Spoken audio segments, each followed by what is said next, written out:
year ago, this city was flipped upside down by a hurricane. Un cabrón named Harvey. And they said that this city would never be the same. I think it's beautiful that a year later, we're all here celebrating together the fact that this city is resilient. And you guys persevered. Houston strong, baby.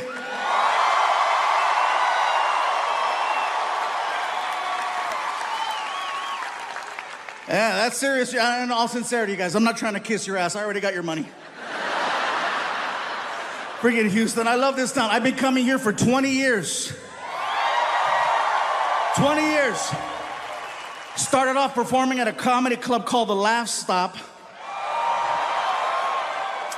And then, of course, we jumped over to the Improv, and then I performed everywhere. I even did a one-nighter in Tomball.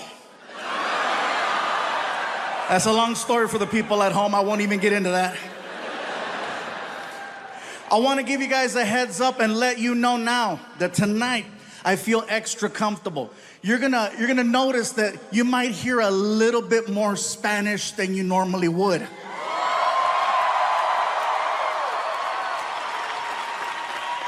And you can't do that just anywhere, but you can do that in Houston. Now, to everyone watching at home who's freaking out, like, oh my God, I didn't sign up for this. if I say something in Spanish, my promise is to translate immediately so that everyone enjoys the show, okay? Because I know the second I said Spanish, people are freaking out, you know?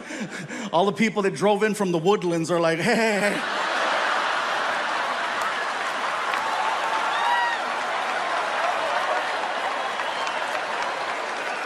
And for everyone at home, what does he mean by that? The people from the Woodlands, you know.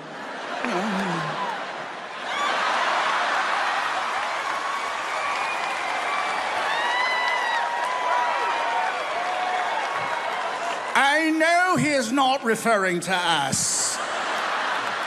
The nerve of him. He needs to go back where he came from, over by Airline Road.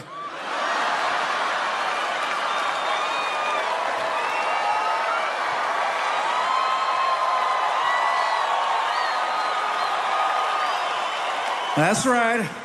I know where you keep your brown people.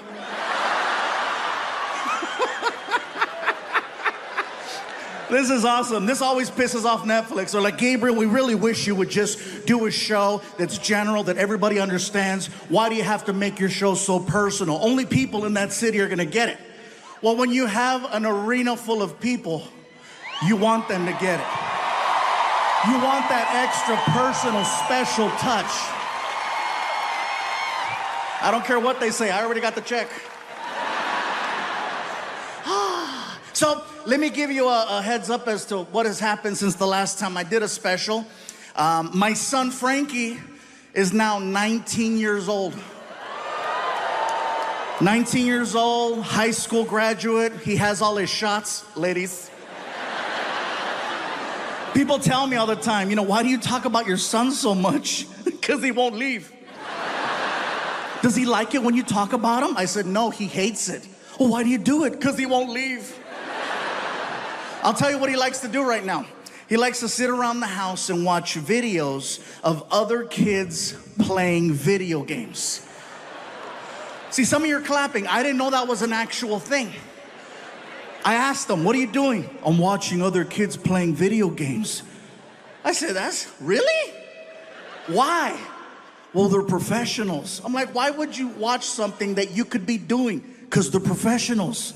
That's dumb. Really, Dad? Every Sunday, I see you watching football. How come you don't play?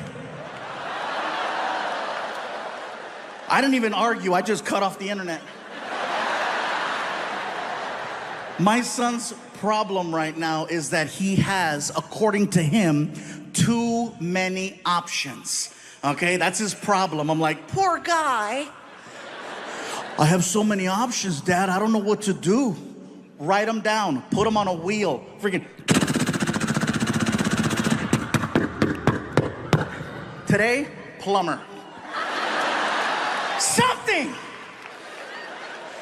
The problem is we go places, people find out he is my son, and then they offer him opportunities. He doesn't understand that that's not how the real world works. I know about struggling and clawing and fighting for the opportunity to do something. He doesn't get it yet.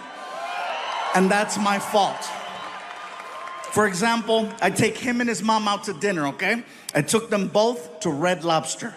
Now, Houston, me personally, I love Red Lobster, okay? And not even for the seafood. I'm talking about the biscuits.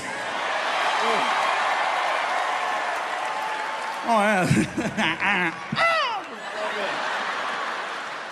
So we're sitting there and we're having a conversation with our son about life, opportunity, what does he want to do with himself? And as we're talking to him, the manager from Red Lobster walks over to our table. And he's being really cool, right? He's like, hey. And I'm like, hey. He looks at my son. Is this the infamous Frankie? I said, why, yes, it is. He just graduated. Congratulations. And he's looking for a job. The manager goes, oh, say no more. And he gives my son a business card. And then he starts to say, listen, Frankie, this is all you have to do. Just go online and fill out the application. Once it's registered, call me personally, and I'll see to it that you get an interview. The only position we have available right now is for a host, but there's plenty of room for opportunity here at Red Lobster. Besides, you got one hell of a reference. And then he walked away, and I was like, oh my God, I'm gonna get free biscuits.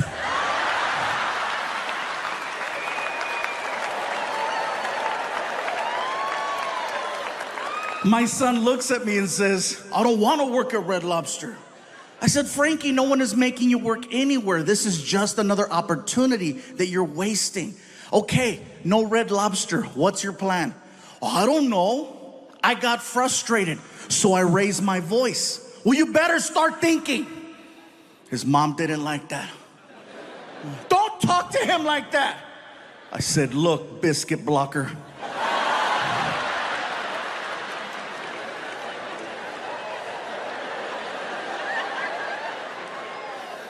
See, up to this point, we have agreed on how we raise our son. But in this situation, she's trying to protect him from the world. I'm trying to prepare him for the world.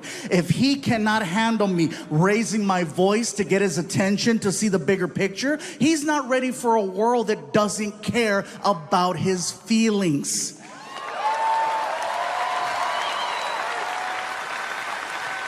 So I say, you know what? I gotta have a one-on-one with him. I gotta have a one-on-one without... So I take him out to the movies. We get in the car, we take off. Little 20-minute drive, okay? As we're driving, I figure I'll have a little one-on-one with him. Maybe this way it doesn't feel like a talk.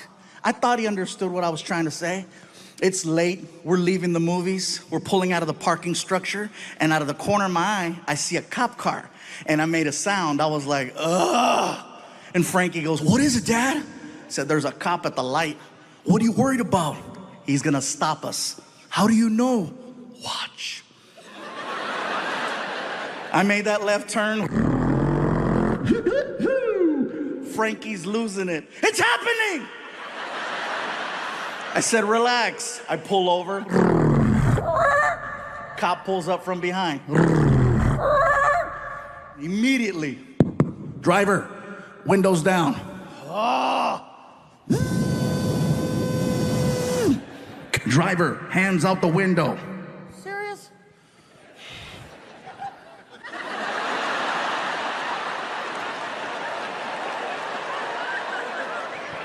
Both of them. I can't, I'm fat! He gets to the window, and he's got the flashlight, and he shines the light right in my face. He's like, license? Yeah. Here. He takes the license, and then, of course, do you know why I stopped you? Officer, no, I don't, but I'm sure you're about to tell me. You don't have a front plate on your car. said, "Officer, you're absolutely right. I do not have a front plate on my car, but my name is actually on the front of the car." Excuse me, my name is on the front of the car. I own a 2012 Ford Flex, and the Ford Flex has the actual word flex written on the hood. I have a friend who does custom automotive work, and he took all the letters off the car except for the letter F, and he made letters so that it spells fluffy on the hood. Okay? Yeah, it sounds impressive. You can do it too for like $23. It's not that bad. They're like refrigerator magnets. You can even move them. Like one day a letter flew off and it said foofy. Look at me, que pendejo. I know, stupid, right? So the officer walks around to the front of the car and he takes his flashlight and he shines the light right on the hood. And he does this, he goes, "I knew it!" And my son goes, "What does that mean?" I said, "That means we get to go."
I took a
I just want to know how many Latinos in the crowd tonight?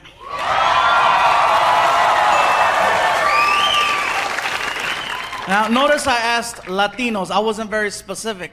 Because if you call a Latino the wrong one, there's an issue. You call a Mexican, a Salvadorian, we get mad. You call a Puerto Rican, a Dominican, they get mad. You call a Cuban anything but a Cuban, you're going to get stabbed.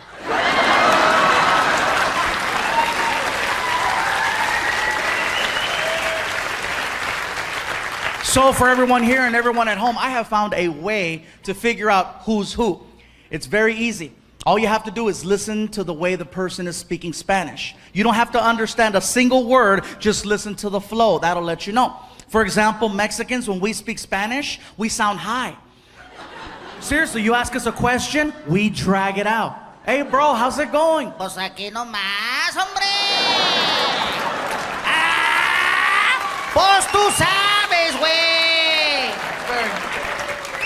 You know, Cubans, I found out Cubans, you guys speak Spanish like everything means something. It's very serious. You ask a Cuban a question, bro, where you going? Al baño, coño, carajo, why you wanna know? Just asking, dude. It's like, why is he yelling? I don't know. And I found out Puerto Ricans, you guys speak Spanish like there's a time limit. Ask a question, hey bro, what's up? Oh, mira, bro, el otro día estaba con Hitcher, me estaba platicando que chacha Benito, quiero saber lo que está pasando aquí, no más por allá. Dame más gasolina. Just fast. Even Mexicans were like, hey, write that down. Quick. Another way is the beverage. The beverage will let you know who you're dealing with. For example, a Mexican's preferred drink of choice is tequila, okay? A Puerto Rican's preferred drink of choice is either Don Q or Coquito. Right? And a Cuban's preferred drink of choice is coffee. Now let me tell you how I know about this one. So a few years ago, Martina and I were doing...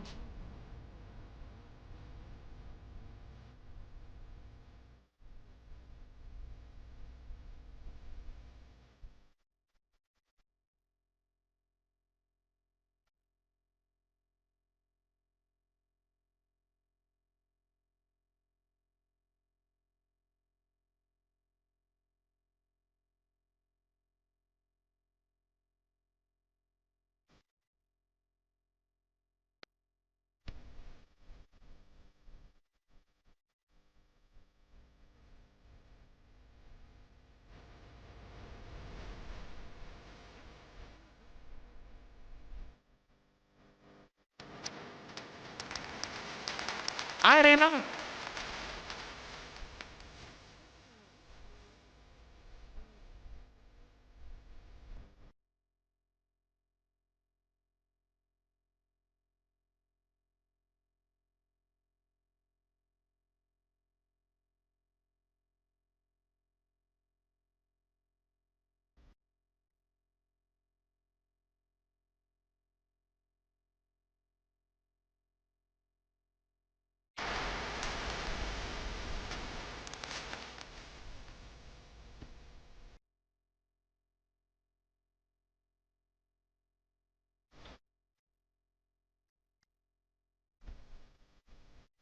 Easy 3 in the morning. Easy 3 o'clock in the morning. We sit down.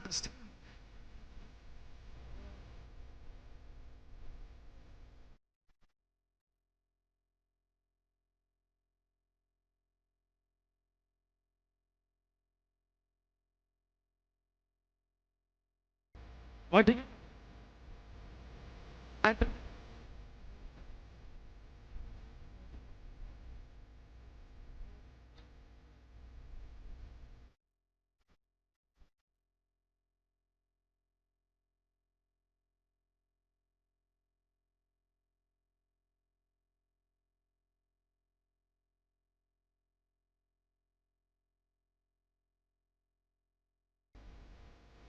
I...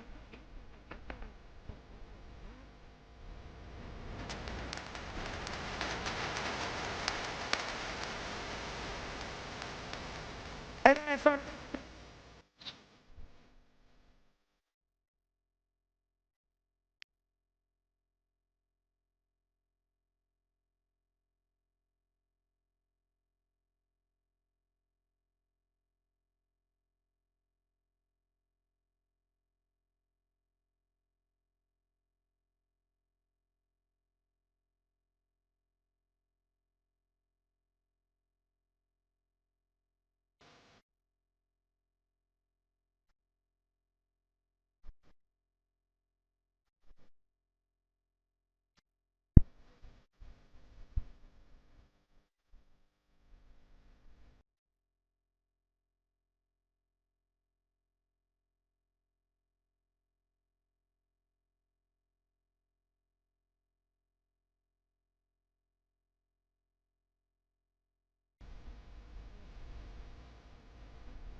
Well done. I knew I messed up, bro.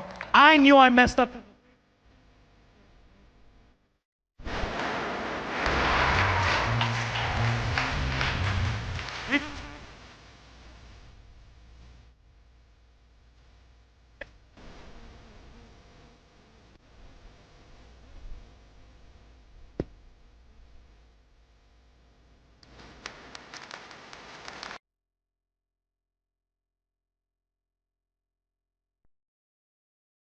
See, up to this point, we have agreed on how we raise our son. But in this situation, she's trying to protect him from the world. I'm trying to prepare him for the world.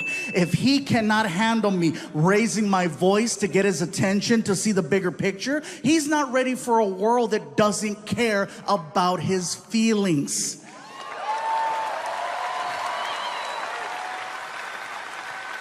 So I say, you know what? I gotta have a one-on-one with him. I gotta have a one-on-one without... So I take him out to the movies. We get in the car, we take off. Little 20-minute drive, okay? As we're driving, I figure I'll have a little one-on-one with him. Maybe this way it doesn't feel like a talk. I thought he understood what I was trying to say. It's late, we're leaving the movies, we're pulling out of the parking structure, and out of the corner of my eye, I see a cop car. And I made a sound, I was like, ugh. And Frankie goes, what is it, Dad? I said, there's a cop at the light. What are you worried about? He's gonna stop us. How do you know? Watch. I made that left turn. Frankie's losing it. It's happening! I said, relax. I pull over. Cop pulls up from behind. Immediately, driver, windows down.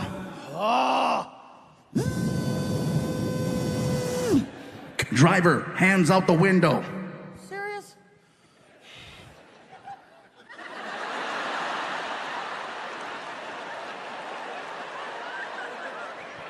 Both of them.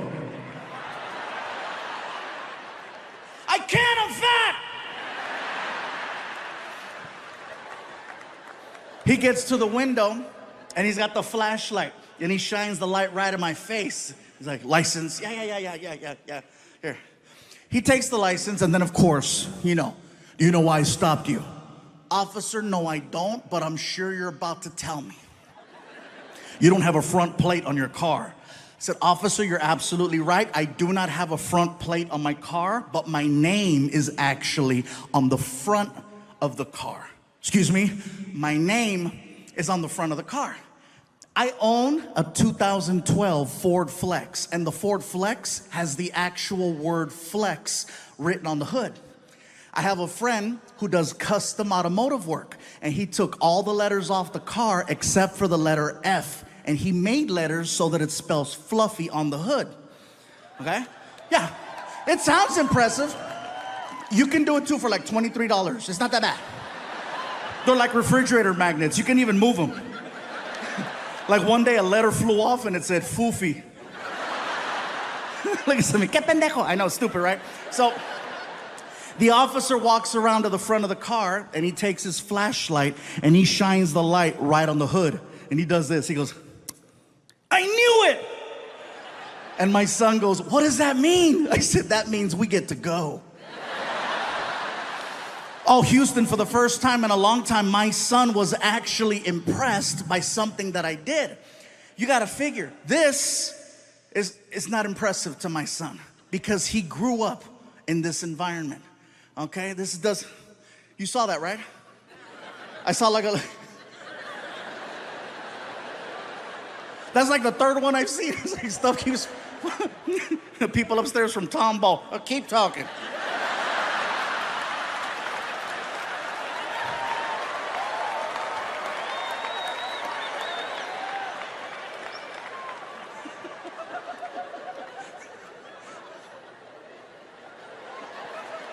All right, I'll tell you guys what happened. Shakira performed here a few days ago, and Shakira has an amazing show, okay? She doesn't just come out and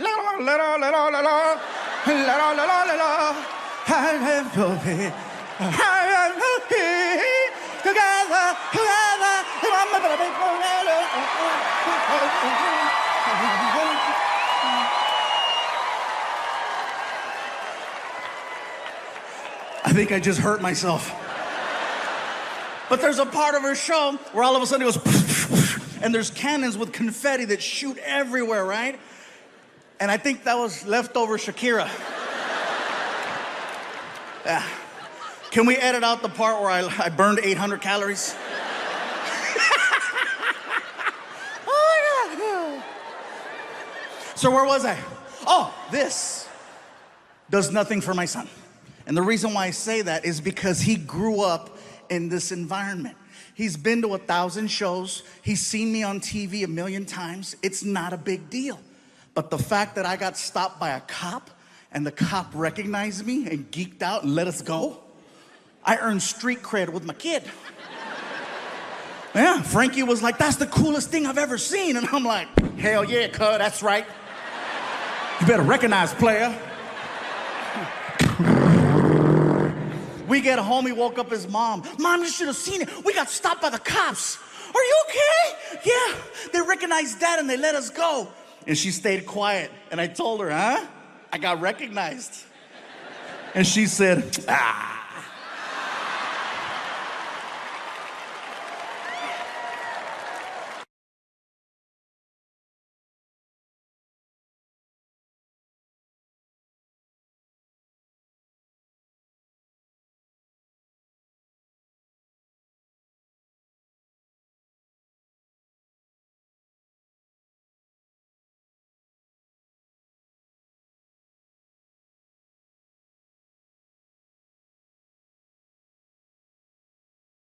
The fact that I got to meet Snoop was awesome.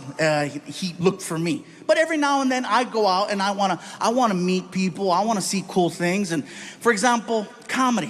I'm a huge fan of comedy, not just performing it, but I love going to shows. I go to a comedy show every now and then alone. Now, I don't know if that sounds weird to you guys, but for me to do anything nowadays by myself, it's my crew, all the people that work for me, they freak out when I go places because they're always concerned for my safety. You know, what if someone tries to kidnap you?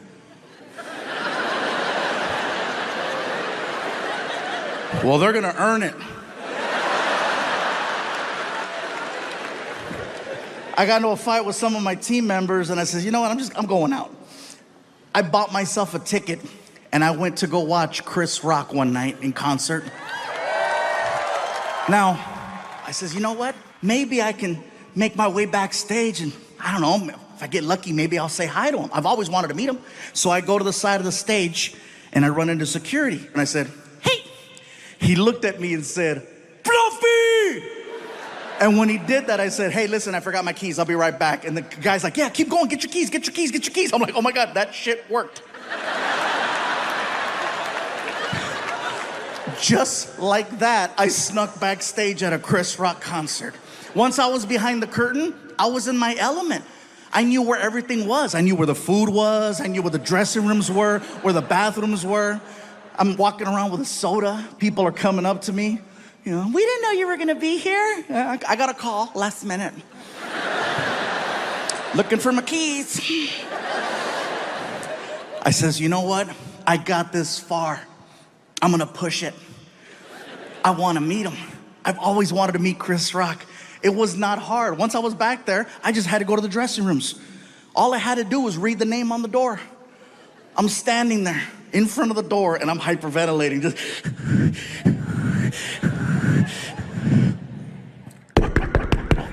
The door opens up and there's this man in there, this bodyguard who's just massive. I'm a big guy, but damn, dude was huge. As soon as he opened the door, just.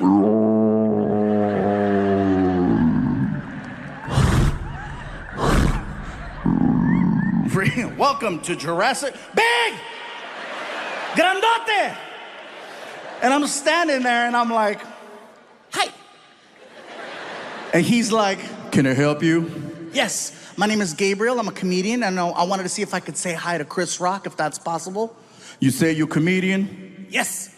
Well, then you understand Chris is going over his material right now. He really ain't trying to talk to nobody. So I'll tell you what, player, if you want to come by after the show, you're more than welcome to. But right now, it's not a good time.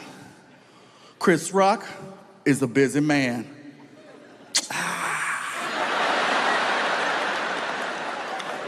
Can I wave? Excuse me? Can I wave? What you mean? Can I wave at Chris? I don't have to come in. Can I wave? Chris Rock is in the room. He can hear the stupid conversation that's taking place. I know this because I can hear Chris Rock in the background. What's going on? Who's at the door? Move out the way. Yo, Chris, I got this, man. I got this. Move! All right. And the guy stands to the side, and now I'm looking at Chris Rock. And he recognized me. And it freaked me out. Oh, yeah, it freaked me out. He's like, ah, shit. Look who it is. Look who it is. It's the king of the Mexicans.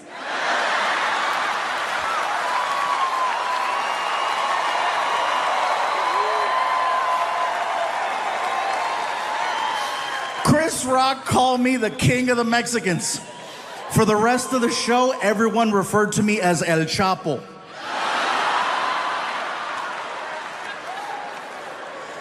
I was celebrating the fact that I got away with that for so long. For so long. I snuck backstage at Chris Rock. I snuck backstage.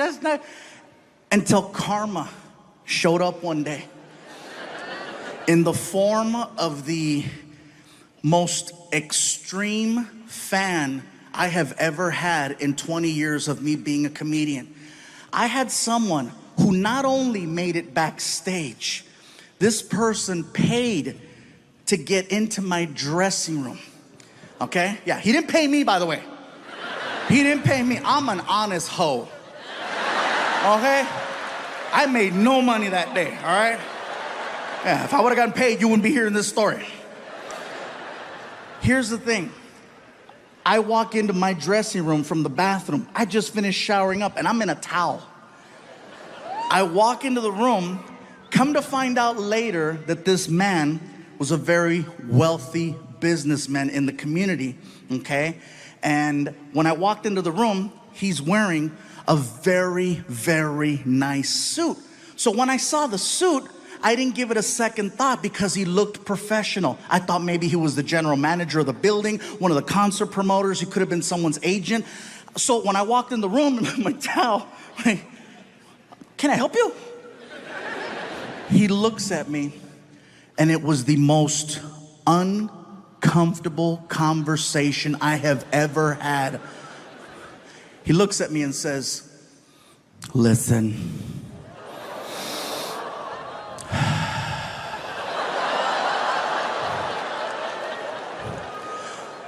I am not here to waste any of your time. Fluffy, I am prepared to take care of you. I will give you a new Lexus and an allowance that's more than what you make as a comedian. Leave with me.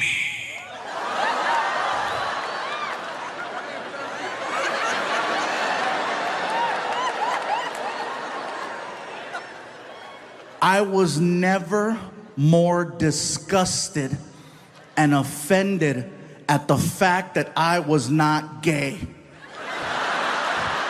Because finally, somebody wants to take care of me. Do you know how many people I take care of? No one's ever offered me a Lexus, and they should. I felt horrible saying no to this guy. I still think about it. I still have the number. Houston, I'm gonna tell you something, and I don't know how this is gonna go over, but I'm gonna say it. I would be an amazing gay partner.